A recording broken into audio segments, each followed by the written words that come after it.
Shalom, shalom. First and foremost, I want to give all glory and praises to Yahweh, Bahashem, Yahweh Shah, Bahashem, Rachakadash. Those are the only and original names of the Heavenly Father and His only begotten Son. Yahweh means He is, He exists. Yahweh Shah means He delivers and He saves. Rachakadash is the Holy Spirit. Double honors to the apostles of the great millstone who taught us this 100% truth of the Bible through the spirit of Yahweh Shah.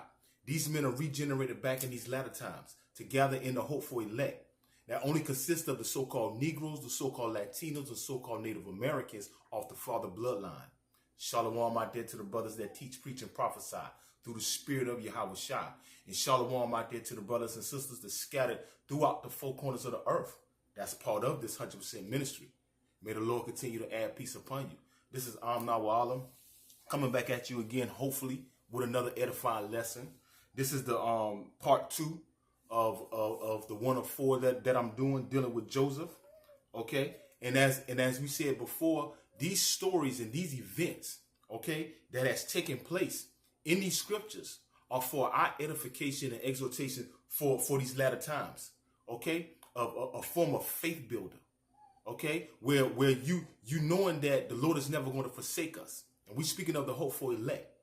So each story that the Lord is giving us, which is a blueprint, okay, on how we should conduct ourselves in these latter times, because everything that we say we about to go through trials and tribulation like that, the only thing that hasn't come upon this earth in that form that we haven't gone through yet will be the mark of the beast.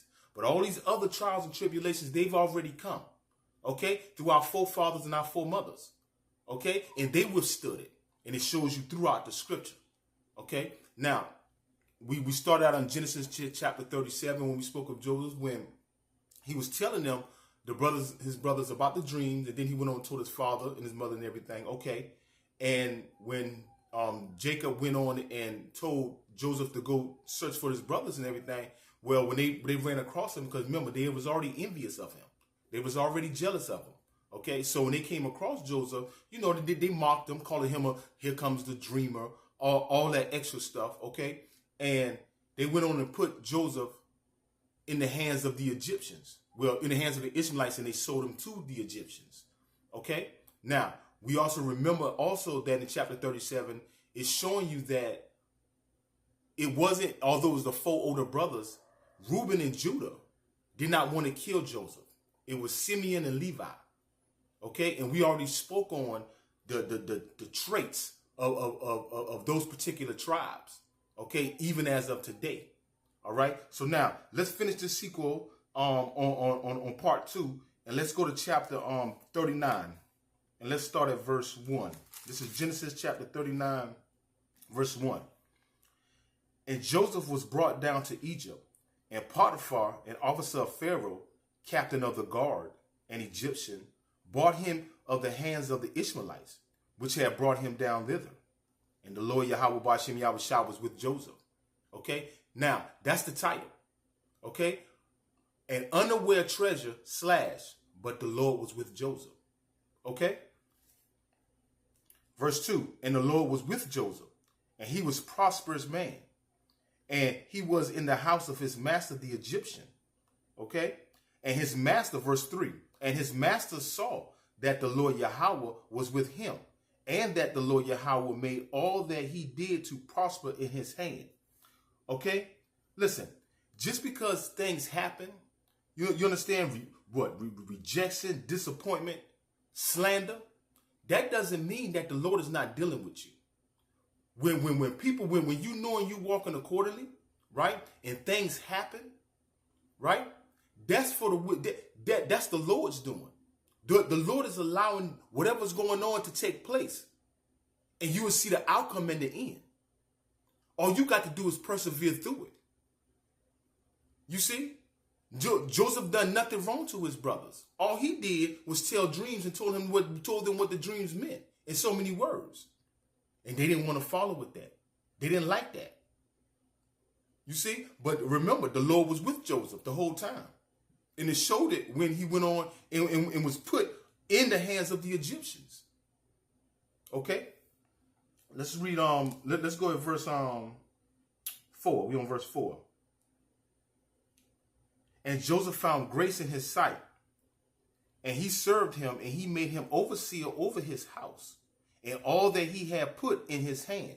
Okay, now, so Joseph found favor. The Lord allowed Joseph to have favor amongst, okay, those Egyptians, his master who he was serving.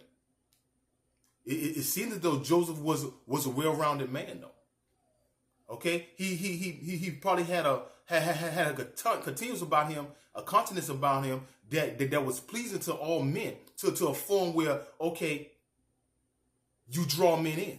You draw people in on your swag, on what you got going on through the spirit, for everybody to like you, or some form of way of showing compassion towards you. And that's the countenance that Joseph had. Okay? And it came to pass from the time that he had made him overseer in the house and over all that he had, that the Lord Yahweh blessed the Egyptian house for Joseph's sake. And the blessings of the Lord was upon all that he had in the house and in the field. Okay?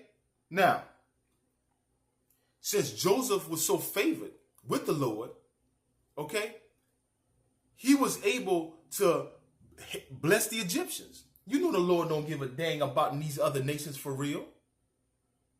You see? You know that. But remember, people are going to be blessed because of us. Okay? Now, let's keep reading. Let's go to verse 6. And he left all that he had in Joseph's hand. And he knew, and Salakia, and he knew not aught he had, save the bread which he did eat. And Joseph was a goodly person and well favored. You see that? So understand this right here. The way you carry yourself, whatever the Lord has for you, right? All you have to do is go accordingly to these scriptures and doing what you're supposed to do as a believer. And everything else is going to fall in line. You don't have to be extra. You don't have to do this. You don't have to do that. It's more of how you carry yourself, and often the main part, if the Lord is dealing with you. And as you read the scriptures tell you, the Lord was with Joseph. You see, just like he's with a lot of our brothers, a lot of us out here, those that teach, preach, and prophesy the truth of this Bible. The Lord is with us, irregardless of what the circumstances may be, how things came about.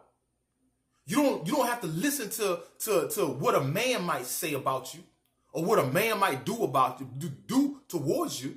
You don't got to listen to that. You don't even got to pay that really no attention, because you knowing how you walking. You understand? We always had a model where if you don't like me, and I'm speaking of the crew I had and everything like that, if you don't like me, that means something wrong with you, because we walked accordingly. We didn't play with men. Okay? We weren't with that gossiping. We're not with none of that. You see, the Lord, no matter what happens, and the Lord, and you doing what you're supposed to do, the Lord is going to give you favor in the sight of all men. And those men that want to bash you, slander you, or make it seem as though this and that, listen, they can't stop anything that the Lord has set up for you. You see? And this is how we are in these latter times. This is how he wants us to be in these latter times. That nothing out here that Esau do, nothing out there that any nigga do to you, or anybody that they could be part of your whole clique that do. Because they're going to turn on you. Depends on who you are. Depends on how the Lord made your lot. You see? But the Lord is going to be with you, irregardless, as long as you stay in the realm. You see? Let's keep reading. Let's go to verse 7. And it came to pass after these things that his master's wife cast her eyes upon Joseph. And she said, lie with me. But he refused and said unto his master's wife, behold, my master wotteth not what is with me in the house. And he hath committed all that he hath to my hand. Verse 9. There is none greater in this house than I. Neither hath he kept back anything from me but thee, because thou art his wife. How then can I this great wickedness and sin against the Most High. You see that? Listen, I really want to read that again. Let me read that. Let me read verse 9 again. There is none greater. This is Joseph speaking. There is none greater in this house than I. Because the Lord set him up high. To be over all these Egyptians. You see? Let's keep reading. Neither hath he kept back anything from me. So Pharaoh and the overseers, they didn't keep nothing back from Joseph. That's how special Joseph was. Okay? Only thing he kept back was what? He kept back his wife. How then can I do this great wickedness and sin against the Most High? So first of all, Joseph is letting her know that, listen, what you're coming with, what you're presenting with, and this is what these wicked women do out here. Okay? This is what they do out here. They already belong to somebody, but they still want to come to you. Well, that's adultery. As far as our eyes go, and what the scriptures say, if that woman belonged to somebody else, it doesn't matter what heathen nation they're in. She has a husband. Joseph knew that. He knew the laws. You see?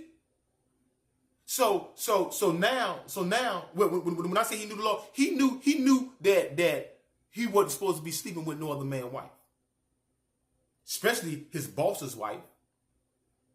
But see, these wicked women, that's that Jezebel spirit. That's that wicked woman. That's that wicked woman they speak about in the book of Proverbs. And notice that when the Lord say women inside these books, he's not putting no extra coating on that he's only speaking to the Israelites. Yes, certain cases when he speaks on with the Israelite woman. Okay, because this book only belongs to us. But at the end of the day, he's speaking as a woman as a whole as well, because they're different from a man. Their mindset is different. Their chemical balance is different. Their emotions are different. You see? The way they're going to carry themselves is going to be different. We are the penetrator. They're not the penetrator. You see? So when a woman steps out and has all these bodies on them, sleeping with all these men, this is why you get called a whore.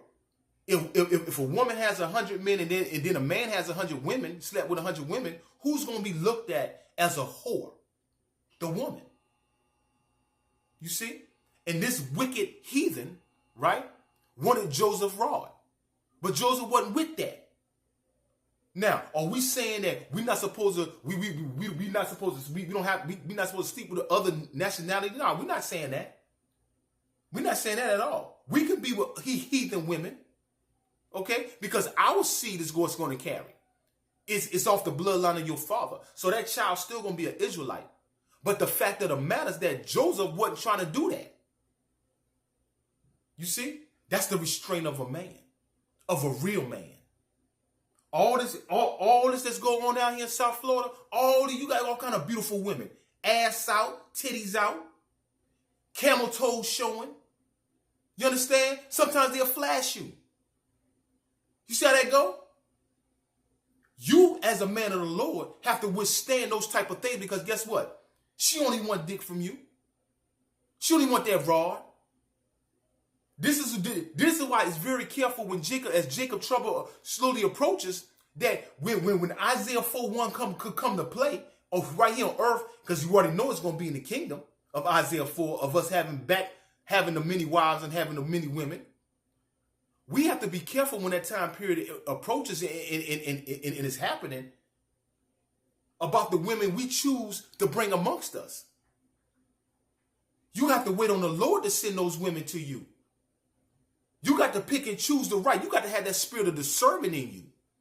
You just can't go get no raggedy woman off the street because you trying to fulfill your lust.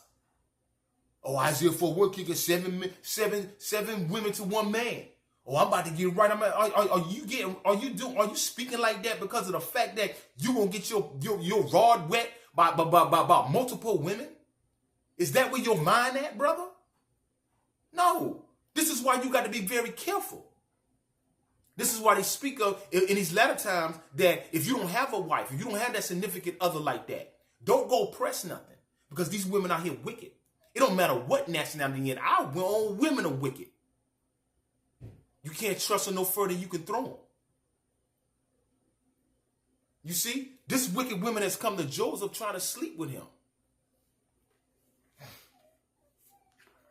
Let's read that again. Let's go back to verse 8. But he refused and said unto his master's wife, Behold, my master wotteth not what is with me in the house, and he hath committed all that he hath to my hand. There is none greater in this house than I. Neither hath he kept back anything from me but thee, because thou art his wife. How then can I do this great wickedness and sin against the Most High? These women that are in authority, okay? And we're speaking of latter times now as well, because there's nothing new under the sun. These women that's in authority on these jobs, inside of the prisons, inside of the jail cells, whatever. If a woman has that type of authority over you, and they like you, they're going to use that authority just to try to get what they want. This even goes back to when we was enslaved, right here in America, with the so-called white woman. Okay? She knew that we were built differently than the so-called white man. You understand? And being a woman, like you said, when he speak of woman, he's speaking of all of them. They have a curious mindset. They're very curious. How long is he? How long is he? How long is he? How long is he? Oh, I would like to feel that. Remember, when you have a sex with a woman, you only massaging that thing. A whole baby come out of that. Boy, you ain't hurting nothing. You ain't hurting nothing. So that woman can take that long. That woman can take that, and they're very curious. That's why you got to have the right woman and the right mindset to go along with you in this walk, if it's meant for you to have that. Especially when Jacob's trouble come all the way in, pick that right one. Because these wicked women got game. They scheming. They plotting. You see? Read that one more time. There is none greater in this house than I. So start right there. When you listen to these men that are with that raw, that comedic nonsense, right?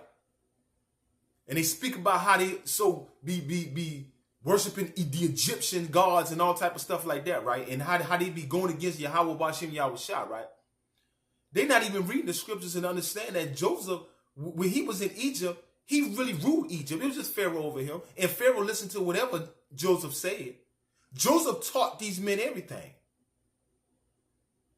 You see?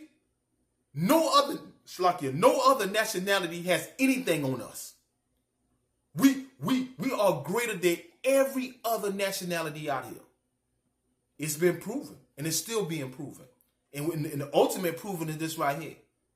The man that's going to crack that sky and redeem us and start a real new world order, he was a so-called black man out of the tribe of Judah who happened to be an Israelite.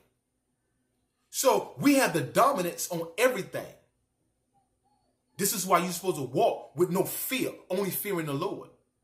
This is why you're supposed to walk the way you're supposed to walk out here, because nobody else got nothing on you. Stay humble, stay meek, of course. Verse 10. And it came to pass, as she spake to Joseph day by day, that he hearkened not unto her, to lie by her, or to be with her. And it came to pass about this time that Joseph went into the house to do his business. And there was none of the men in the house there within. So Joseph went to go take care of business. She kept trying to come to brother. Joseph kept passing her off. We don't want. That's how we be at the job site sometimes. We see, we ain't trying to talk to you for real. Listen. You probably stink. You understand? We just gonna be real with it. We ain't trying to talk to you for real. We ain't trying to give you this golden rod. Not for real. You see? And Joseph kept dismissing her. Let's keep reading. So he ended up going, taking care of business, ended up being around her when ain't no man around, no other person around. See, that's the crazy thing. That's the predicament. But remember, the Lord set this thing up the way he did. You see? Watch this. And it came to pass about this time that Joseph went into the house to do his business. And there was none of the men of the house there within. And she caught him by his garment, saying, lie with me. What garment? What garment? You see? Watch this. And she caught him by his garment, saying, lie with me. And he left his garment in her hand and fled and got him out. And it came to pass when she saw that he had left his garment in her hand and was fled forth, that she called unto the men of her house and spake unto them, saying, see, he hath brought in an Hebrew unto us to mock us. He came in unto me to lie with me, and I cried with a loud voice. And it came to pass, when he heard that I lifted up my voice and cried, that he left his garment with me and fled and got him out. And she laid up his garment by her until his Lord came home. So this little wicked broad, right? This little wicked bitch, right? What she did, because Joseph wasn't giving her nothing, wasn't feeding into her nonsense, she sat there and grabbed his garment, kept it, right? Told the other men in the house what he did. She said he cried out. She cried out with a loud. That's mean rape. Okay? That means a forceful rape. Because they don't even understand the word rape anyway. But a forceful, she said as though he was being forceful to her because she cried out loud. Nobody was in the house, so-called, so nobody heard. So this is what she's telling the men of the house. And then what the wicked hoe did, she sat there and waited till the king come home. But kept Joseph's garment sitting right there by her. You see how wicked that is? You see, nothing new was under the sun. So the same thing that's going on back then, is happening right now. You see? Let's keep reading. Verse 17. And she spake unto him according to these words, saying, the Hebrew servant, which thou hast brought unto us, came in unto me to mock me. Which was a lie. Keep reading. Verse 18. And it came to pass, as I lifted up my voice and cried, that he left his garment with me and fled out. So she lied to her husband. Now think about this, brothers. Think about this, sisters. How many brothers are locked up being falsely accused of rape, molestation, anything dealing with a sexual crime of that nature? Anything dealing with murder. Anything dealing with a robbery. How many brothers are locked up for what a female has told the so-called authorities? Whether it be of this nationality or any other nationality. But we're going to speak on the Hebrew Israelites because this is what happened to Joseph. And he's an Israelite. So how many Israelites are sitting inside these jails and these prisons over the lies of these women? You see, you see how this thing is playing out? You see how the Bible don't lie? You see how we can compare things of old to things of now and make them fit? And all of this is for our edification and learning. This wicked broad, in so many words, said Joseph tried to rape her. You wicked heifer. Let's keep reading. Verse 20. Verse 19. And it came to pass, when his masters heard the words of his wife, which he spake unto him, saying, after this manner did thy servant to me, that his wrath was kindled. So he was angry. He sat there and listened to that broad. Now, he's that same man that showed favor to the man, to Joseph. Okay? So you're not questioning a woman? Like you, I mean, shorty, what's up, man? How did he do it? How did he go about this? What really happened? He's not even questioning this. And this is the mindset of these wicked niggas out here. These sorry niggas out here that sit there and let a woman control them. How many niggas now? What's the question now? How many niggas that got locked? No. How many men? How many niggas? Israelites, right? That got killed off of what a woman have said. This man was angry. They said this man was angry and filled with kindled with anger, with wrath. Nowadays, if that was what was back said, you can't sleep with no man, wife, nigga bust your head if you bang his hoe. These niggas would kill over that female, or over that whore, over that adulterous whore. These niggas would kill over her. You see? Verse 21. Verse 20. And Joseph's master took him and put him into the prison, a place where the king's prisoners were bound. And he was there in prison. You see that? They put Joseph in prison for something he didn't even do. All over a woman. But remember, this is the way the Lord designed it. This is the blueprint. This is what we're speaking about. That no matter what happens to you in your lifetime, if you know and you walking accordingly doing right and wicked stuff come upon you, the Lord set this up because you're gonna be a light at the end of the tunnel. You see? And whatever outcome the Lord's gonna bring you out, it's gonna be beautiful. It's the reason things happen to you. It's the reason why you've been rejected from your family. Okay? Your brothers, your siblings, your cousins, your uncles, your family. It's a reason for that. You see? Joseph knew his dreams. And a lot of us brothers out here, we know our dreams. All we got to do is just sit back and watch and wait. You don't got to listen to what the hell these people out here talking about. And you don't really got to listen to a certain degree if a brother, because there's wicked men in Israel that claim that they're of the Lord. Okay? So if that thing ain't going, hey, it is what it is. Just fall back and just keep doing what you're doing. And it'll be shown. You see? It's simple. It ain't hard. Watch this. Verse 21, let's prove it. Verse 21, but the Lord Yahweh was with Joseph. You see that? Now all that was going on, he got put in prison. Verse 21 says this, but the Lord Yahweh was with Joseph and showed him mercy and gave him favor in the sight of the keeper of the prison. You see that?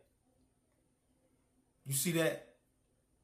A lot of us that have been detained in Esau's jail cells and prison system and came out better than what they went in with.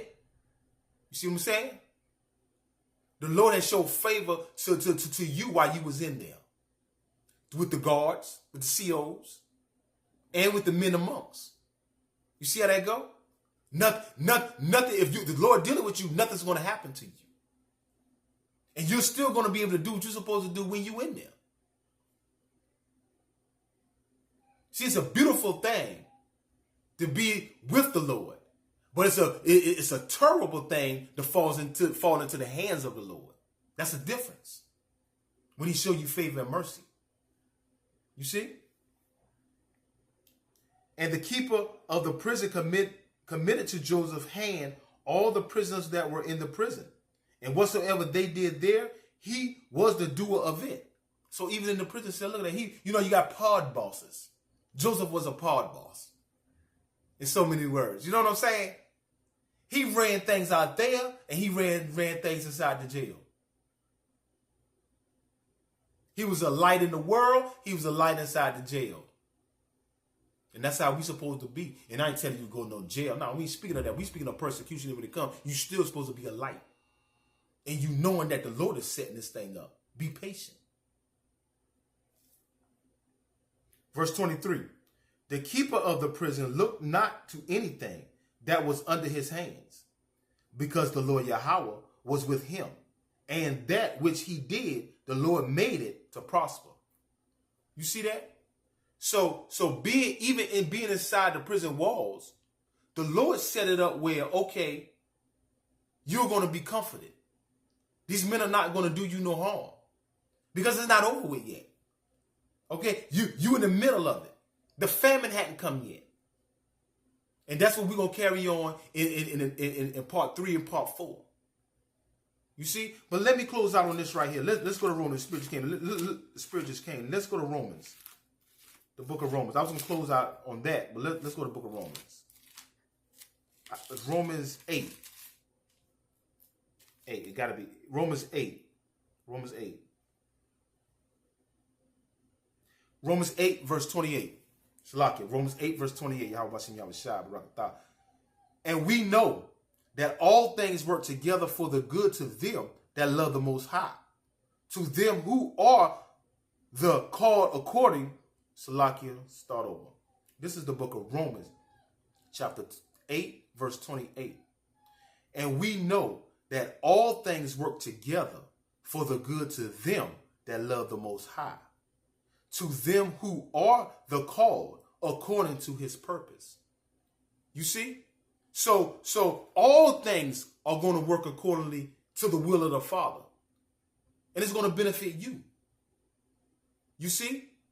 It's nothing new under the sun. And if you're part of that hopeful elect, the Lord is going to be with you.